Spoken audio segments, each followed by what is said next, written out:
Mengawali segalanya, Bismillahirrohmanirrohim. Assalamualaikum warahmatullahi wabarakatuh.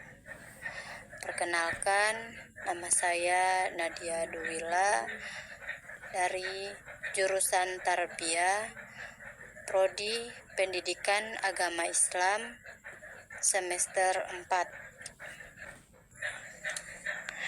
Yang terhormat dosen pengampu mata kuliah pengembangan kurikulum pendidikan agama Islam, pribadi Pak Sabudin Lumbesi, SPDI MPDI, yang telah memberikan tugas ini. Sebelumnya di sini saya ingin mempresentasikan tugas saya yang berjudul 5 teori pendidikan dan kurikulum. Yang pertama ada teori belajar behavioristik, yang kedua ada teori belajar konstruktivisme, yang ketiga ada teori belajar humanistik, yang keempat ada teori belajar kognitif, dan yang kelima atau yang terakhir teori belajar sibernetik. Nah, di sini saya akan menjelaskan salah satu teori, yaitu teori behavioristik dan contoh implementasinya. Langsung saja, teori belajar behavioristik adalah teori belajar yang menitik beratkan pada perubahan tingkah laku dari peserta didik yang terjadi akibat dari interaksi antara dorongan dan respon. Teori belajar behavioristik menganggap tingkah laku manusia berhubungan erat dengan rangkaian stimulus, respon, atau interaksi antara dorongan dan respon. Teori belajar behavioristik dipelopori oleh John B. Watson yang menganggap bahwa fokus utama studi psikologi ialah perilaku.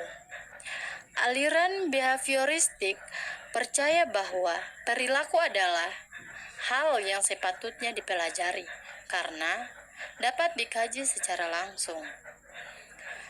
Inilah yang kemudian menginisiasi perkembangan aliran behavioristik menjadi teori belajar yang menganalisis proses belajar berdasarkan pada perubahan tingkah laku peserta didik. Bukan saja John B. Watson, Edward Lee Thorndike juga termasuk salah satu tokoh penting yang turut berjasa mengembangkan teori belajar behavioristik. Setelah melakukan penelitian, ia pun menyimpulkan bahwa terdapat 3 hukum prinsip dalam proses belajar. Nah, hukum atau prinsip dalam proses belajar yang pertama ada law of radiance.